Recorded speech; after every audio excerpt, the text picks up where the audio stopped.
Well, Happy New Year everyone. New year, new video. I'm going to teach you all, in honour of my African heritage, how to make biltong. Nice and quick and easy and simple. Why is he telling us how to make biltong now? Well, I just bought a load of beef. Okay, I got myself some top rump. Biltong you do with silver side, or top rump, ideally. Oh, what's that about your African heritage, Mr. Cream, did you say? Well, from the early 1900s, my mum's side of the family, on both sides, were living out in Africa. Between the Belgian Congo, which is now Zaire, and Northern Rhodesia and Nyasaland, which are Zambia and Malawi. I was born in Zambia, a place called Ndola, which is a crappy little town in the Copper Belt, apparently. My mum was born in Chingola, my brother in Monzi. My dad is from Aylsham, the other side of Norwich, from where we are now, and he was out there working with Barclays. That's how my mum and dad met. Anyway, so right from when I was like, well, no, not fetus, but when I was a little bit bigger than this phone screen. If I stand back, maybe so about that big, yeah. So you're looking at a little miniature mark. I was eating biltong. We go over to my grandparents who were living in Spain at the time, and there would always be this weird dark brown black looking hard stuff hanging in the kitchen, and that was my first introduction, maybe 3 or 4 years old, something called biltong, which is dried beef. Biltong's really expensive here. It's not particularly cheap in South Africa either, but certainly a lot better than here. Now there's various reasons for that. First reason why it's expensive here is because it's not very common. Secondly, and the reason why it's expensive everywhere, because it's dehydrated. So imagine a kilo of beef dried out, and might be half a kilo, 250 grams even. Okay, so you're going to pay a lot more. Okay, anyway, I've got myself a big roasting joint here, a nice piece of top rump, which I'm going to open up. I'm going to show you how to do it. But first, we're going to talk about flavorings and spices, the pickle, the brew. Okay, let's talk about the cure, about the pickle. Right, first of all, salt. Okay, plenty of. That's going to draw out the moisture, and that's going to help cure it as well.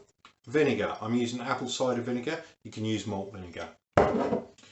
Coriander. Now I've got a mix. I've got coriander seeds, which I will put into a hot pan and lightly toast them and crush them up in the pestle and mortar.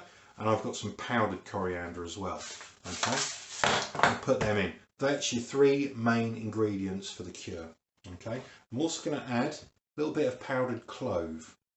Okay, and I'm going to add some Worcester sauce. Now my mum doesn't put either the cloves or the Worcester sauce in. Worcester sauce gives it a little bit of sweetening to counteract some of the saltiness, but also gives it a nice, rich, dark black fat colouring. So that's what we're going to do. Right, time to toast the spices. So a load of coriander seeds in there, quite a lot in there. Okay, just going to pop a little bit of powdered coriander on as well. Okay, you don't need to be too shy on it. A little bit of clove, you don't want too much of that though. Now that's going to be a nice hot pan, and that is going to toast that off nicely, just to bring out the flavours of it. It's on full whack. You've got to keep it moving once it starts to warm up, and you don't want to overcook it. Just wait till it gets nice and fragrant. Oh, it's really pungent now. See all that smoke coming off? That's enough. We don't want to go any further because we don't want to burn it. Cool. Talk about smoke gets in your eyes, clove gets in your throat. There you go. Give it a good old going over. Grind up some of those seeds. Get them all smashed nicely. You want to get loads of flavour out of all this stuff. Well, there we go. Ground up pepper. If you use white pepper, you can use black. You can use multicoloured, whatever. There's a mixture of table salt and ground up rock salt. And there's my coriander clove mix. Okay. Worcester sauce. Always use lean parents. I don't like the fakes. Don't like the cheap stuff. Okay. Put a fair old splash in that. You can add some chilli and stuff like that if you want to flavour it, but to be honest, I don't like to flavour my biltong more than the flavours it's got. Right, now loads of vinegar. Right, here's some biltong I made the other week. I made this with a kit, so not the normal recipe, just to try and just because I picked it up for peanuts. Okay, see that white on there? That's mould. That's now starting. That's actually starting to get fluffy on that bit. Here's another bit. See that? That's because there's not enough vinegar. Okay. So what you want to do is make sure there's plenty of vinegar and salt in your cure. Now when it starts going like that, what you want to do is just give it a rinse in the vinegar and dry it out again. Okay. Maybe give it a scrub if it's like this. Something like an old toothbrush, yeah? Put that on there. But that'll stop that doing it. I'll get rid of the mould. So there's my joint of beef. Okay. Just got to take it out of the net and then start cutting. But I'm going to trim it off. I'm getting rid of all this fat. You don't want sinew. I don't want these sort of like white bits of membrane. And I certainly don't want any fat. Some people like the fat. I don't. Right, the beef is trimmed nicely. I'm going to start cutting some pieces off. Okay, see this big old sinew here? You don't want that in it. So I've got to cut around the sides of that. So, very important. So a decent sized knife. Make it sharp. So cut yourself off some nice slices. Okay. I'm doing stuff like this, fairly thin and not too large. Okay. Large surface area to dry nice and quick and nice and easy. Alright. Just keep going. And remember, the thinner it is, the quicker it will dry. And the quicker it will cure, of course. Watch out for bits like this. See where I've got that sinew in there? I don't want that in there because that will make my biltong chewy.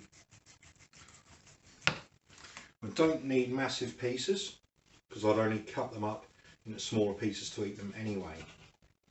Now I have previously in the past gone for it where I'll cut this down so I'll have a full length and it'll be about that thick, so I'll have big pieces of biltong like that.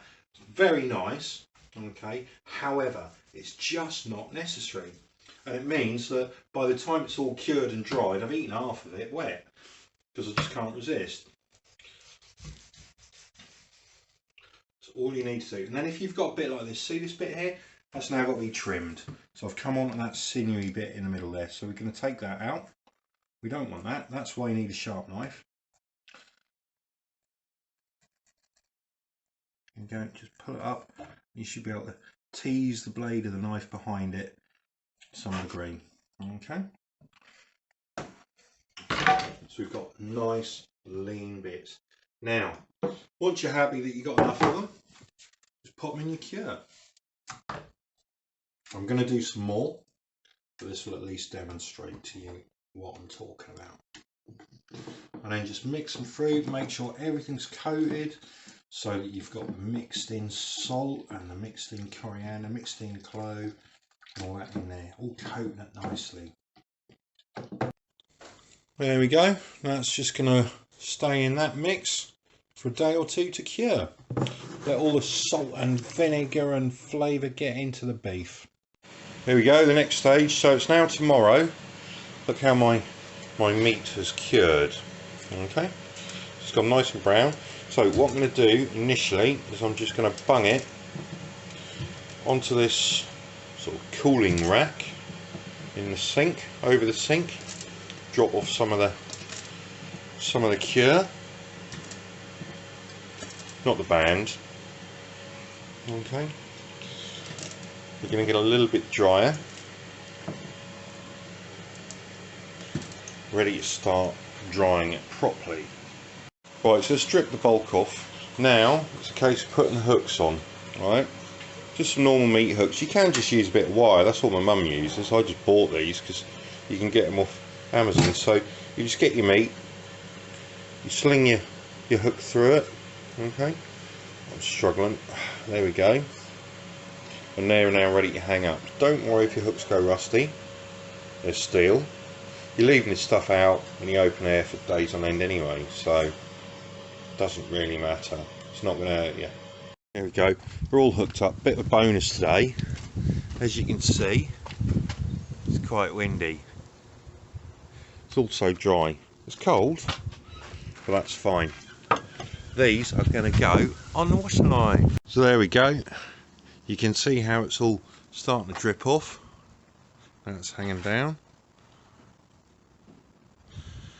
what I'm going to do is get that up in the sky. There we go, look at that. Now that's just going to have a few hours while it's nice and dry and bright and windy, and then I'll take that in and finish off the drying. There we go, 3 or 4 hours later.